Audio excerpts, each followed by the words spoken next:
Good morning students. आज हम कक्षा 9वीं में हिंदी का पहला पाठ पढ़ने जा रहे हैं गद्य खंड से। पिछली कक्षा में हमने काव्य खंड से पहला पाठ पढ़ा था। आज हम पहला पाठ गद्य खंड से पढ़ेंगे, जिसके लेखक है प्रेमचंद जी और पाठ का नाम है दो बैलों की कथा। प्रेमचंद जी कोई बहुत छिपा हुआ नाम नहीं है, बहुत प्रसिद्ध नाम है। हम सब पिछली कक्षाओं में प्रेमचंद जी की बहुत सारी रचनाओं को हमने पढ़ा है और हिंदी साहित्य जगत की वे महान पुरोधा माने जाते हैं। प्रेमचंद जी की बहुत सारी कहानियां मानसरोवर में संकलित है और हंस, जागरण, माधुरी आदि पत्रिकाओं का उन्होंने संपादन भी किया था। गोदान, कर्मभूमि, गबन, निर्मला, प्रेमाश्रय, सेवा सदन और ऐसी कायाकल्प जैसे बहुत सारी उपन्यासों का भी लेखन उन्होंने अपने जीवन काल में किया। प्रेमचंद जी का जन्म सन 1880 में बनारस के पास ग्राम लम्ही में हुआ था और सन 1936 में उनका निधन हो गया था। तो इस पूरे कार्यकाल को जब हम देखते हैं, उनके जीवन काल को देखते हैं, तो उनका जन्म जो है वो परतंत्र भारत में हुआ था। उस समय हमारा देश गुलाम था और उन्होंने बीए तक की शिक्षा प्राप्त की थी। जीवन भर उन्होंने अभाव में और गरीबी में जीवन जिया था। इस प्रकार से हम देखते हैं उनके जीवन परिचय को। अगर हम बहुत संक्षेप में जानना चाहें तो बहुत गरीबी से वो उठे थे। बहुत संघर्ष करके उन्होंने अपना अध्ययन कार्य पूरा किया था। लगातार वो गुलाम भारत में उन्होंने अंग्रेजों के अत्याचारों को भी देखा। ग्रामीण संस्कृति से वो आते थे, इसीलिए ग्रामीणों का जीवन, उनकी परेशानियां, मध्यम वर्गीय परिवार की अपनी मान्यताएं, ये इसको बहुत बारीकी से उन्होंने जिया था और इसे ही उन्होंने अपनी कथा का, अपने साहित्य का केंद्र बिंदु भी बनाया। ये जो हम कहानी पढ़ने जा रहे हैं दो बैलों की कथा, ये भी उसी तरह के कृषक समाज की ही कथा है। दो बैलों की कथा मूल रूप से कृषक समाज और पशुओं के बीच एक भावनात्मक जो संबंध होता है, जो लगाव होता है, इसका बहुत ही उन्होंने प्रभावी ढंग से वर्णन किया है। एक बहुत गहरा संदेश भी इसमें छिपा है। जैसे मैंने चर्चा की थी कि वो परतंत्र भारत में उनका जन्म हुआ था और उन्होंने अपनी शासकीय सेवा, कुछ दिनों तक वो शिक्षा विभाग में शासकीय सेवा में भी थे, उसका भी त्याग उन्होंने कर दिया था महात्मा गांधी के आह्वान पर असहयोग आंदोलन में भाग लेने के लिए। तो इस प्रकार हम देखते हैं कि एक परिपूर्ण व्यक्तित्व, देश प्रेम की भावना से सजा संवरा व्यक्तित्व और लेकिन गरीबी में जिया हुआ, बहुत ग्रामीण जीवन को करीब से देखा हुआ व्यक्तित्व रहे प्रेमचंद जी। आपकी भाषा शैली बहुत सरल, सहज, सजीव और मुहावरेदार है। लोक प्रचलित शब्दों का कुशलता पूर्वक आप प्रयोग करते हैं और आपके कथा साहित्य का संसार बहुत विस्तृत और व्यापक है। इतना व्यापक है, इतनी संवेदनशील आपकी भावनाएं हैं कि मनुष्य ही नहीं, पशु, पक्षी और प्रकृति को भी आपसे बहुत अद्भुत आत्मीयता प्राप्त होती है। बड़ी से बड़ी बात आप सरल भाषा में सहजता से कह देते हैं। ये मुंशी प्रेमचंद जी के लेखन की सबसे बड़ी विशेषता है। बड़ी से बड़ी बात को बड़ी सहजता से वो कह देते हैं। तो चलिए प्रारंभ करते हैं दो बैलों की कथा। एक बहुत अच्छी स्टोरी, एक बहुत अच्छी कथा हमारे 9th क्लास में है ये। इसमें इन्होंने सीधा सीधा संदेश दिया है कि स्वतंत्रता, आजादी सहजता से किसी को प्राप्त नहीं होती। इसके लिए एक लंबा संघर्ष करना होता है। और संघर्ष से उस आजादी को बचाना भी पड़ता है। अप्रत्यक्ष रूप से ये कथा आजादी के आंदोलन से जुड़ी हुई है, लेकिन इसमें उन्होंने जो उसके लिए आयाम बनाए हैं, इस कथा में जो पात्र बनाए हैं, उसका चयन बड़ा रोचक है। दो बैलों को उन्होंने इसके लिए चुना है।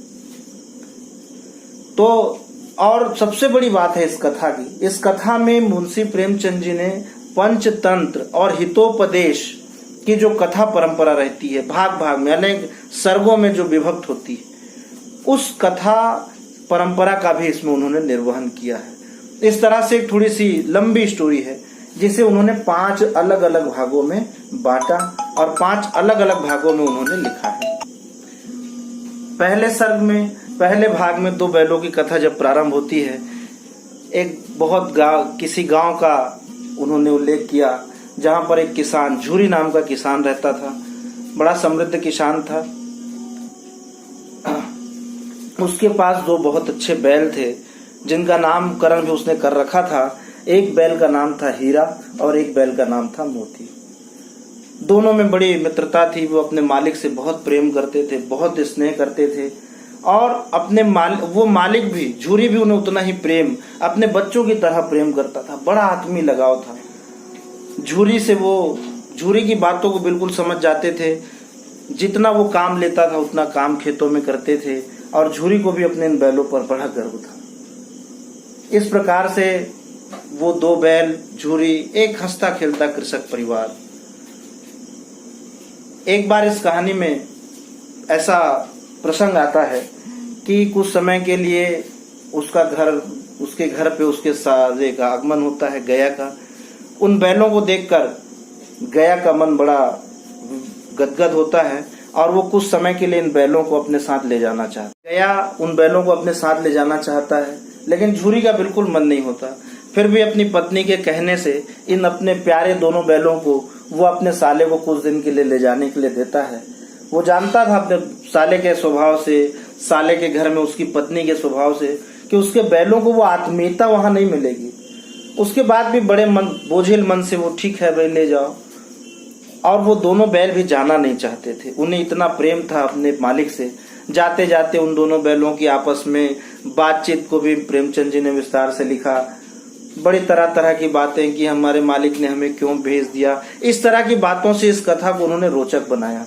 कुल मिला के पहला जो सर्ग है, पहला जो भाग है, उसमें वो दोनों बैल, झूरी कुछ दिन के लिए अपने साले के पास भेज देता है दोनों बैलों को, और झूरी उनके जाने का बड़ा दुखी रहता है। जाने के बाद दोनों बैलों का मन वो गया के यहाँ लगता नहीं, क्योंकि गया अच्छे से उन्हें रखता नहीं था और न ही वो आत्मीयता उन्हें मिलती थी। नया घर उन्हें पसंद नहीं आया और वापस भागकर दोनों बैल फिर से झूरी के पास आ जाते हैं और झूरी बड़ा उन्हें देखकर प्रसन्न हो जाता है।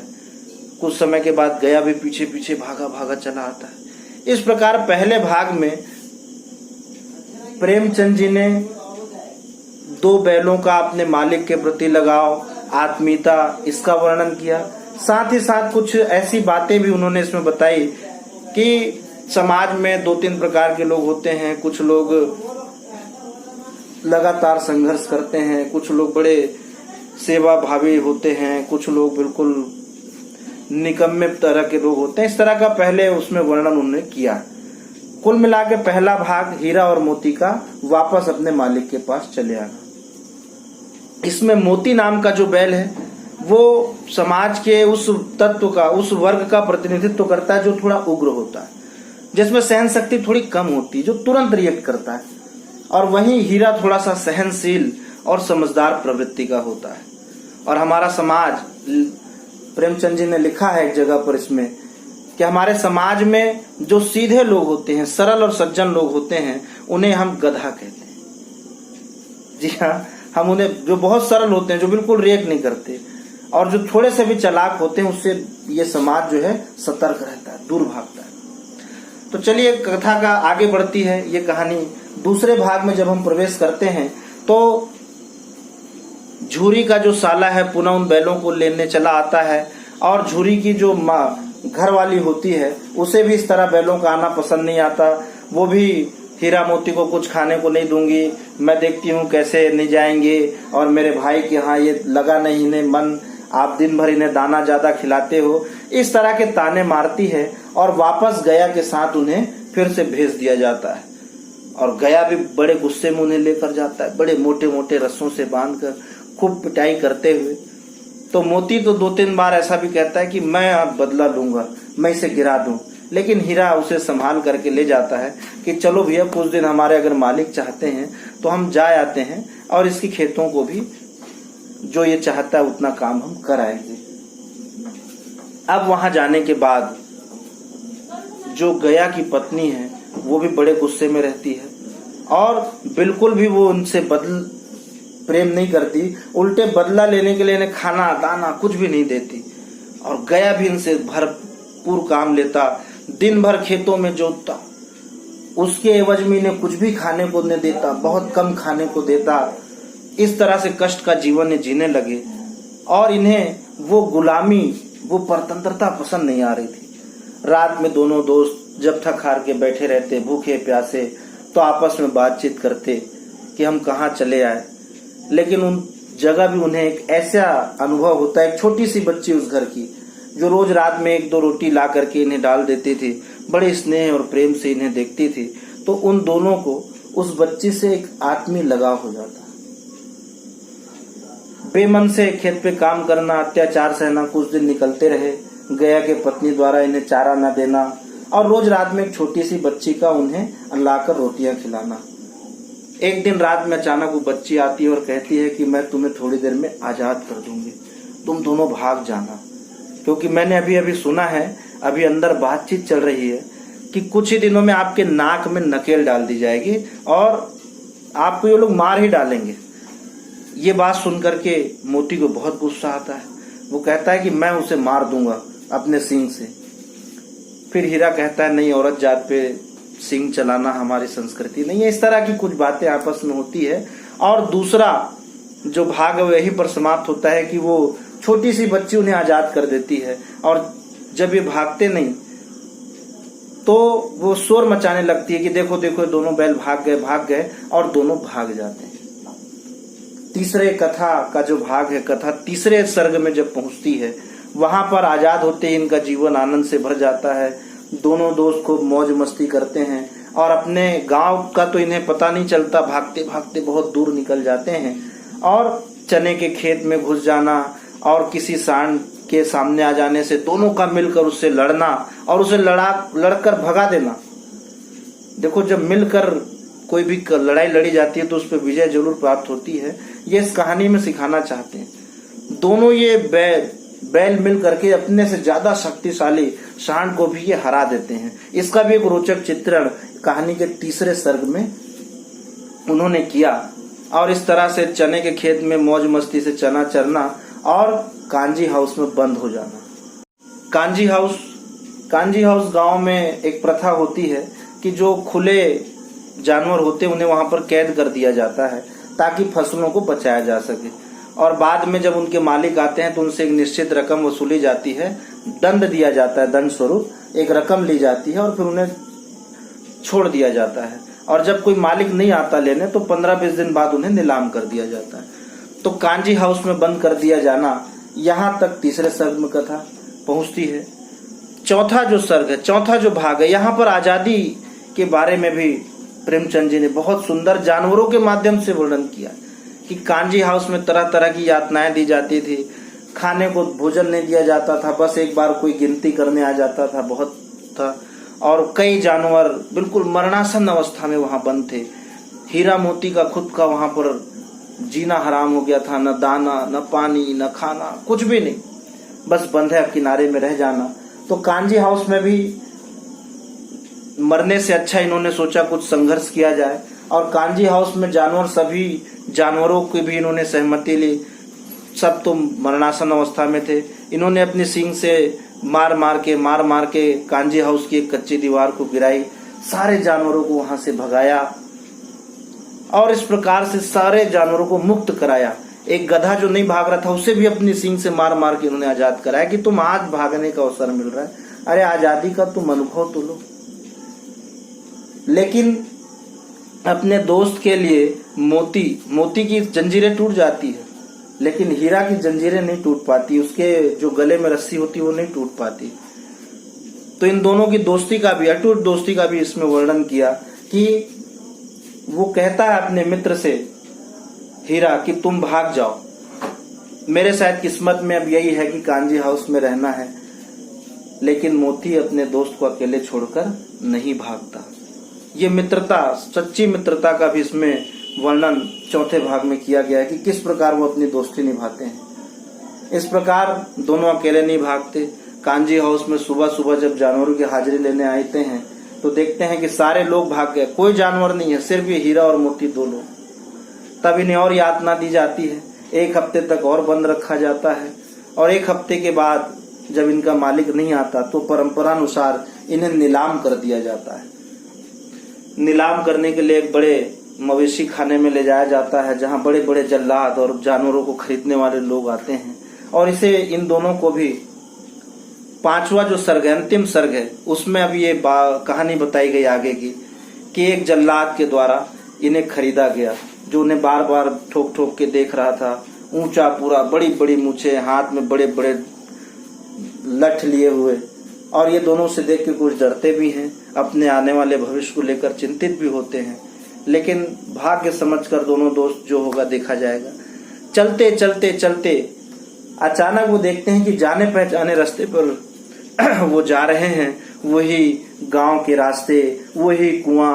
और जब सारी चीजें पगडंडी पर चलते चलते जब ये जाते हैं तो अचानक से इनके मन में उत्साह जागृत हो जाता है। और जैसे ही उन्हें रास्ता समझ में आता है, दौड़ते भागते दौड़ने लगते हैं, तेजी से दौड़ने लगते हैं। पीछे वो मवेशी को खरीदने वाला जो जल्लाद था वो पीछे भागता है, लेकिन हीरा और मोती कहाँ रुकने वाले। और दौड़ते दौड़ते वो वापस झूरी के अपने उस घर में आ जाते हैं, और वहां पर जहां पर उनके बांधने का स्थान था वहां खड़े हो जाते हैं। इस प्रकार इस कहानी में ये एक हैप्पी एंडिंग होती है। झूरी अपने बैलों को कहीं जाने नहीं देता। उस खरीदने वाले को भी वो जब आता है पीछे पीछे कि मैंने इन बैलों को खरीदा है, तो झूरी ताकत से, और मैंने जब बेचा ही नहीं तो तुम खरीदोगे क्या, ऐसी बातें करते हुए उन्हें वहां से भगा देता है। और कुल मिलाकर के हीरा मोती फिर से वापस झूरी के पास आ जाते हैं, और ये कहानी यहाँ पर समाप्त होती है। आंखों से आंसू निकल आते हैं बैलों के भी और उस किसान के भी। पूरा मोहल्ला, पूरे गांव वाले इकट्ठे होते हैं। एक ऐसा सुखद वातावरण निर्मित हो जाता है उस ग्रामीण क्षेत्र में कि फिर से वो बैल अपने मालिक से मिल जाते हैं।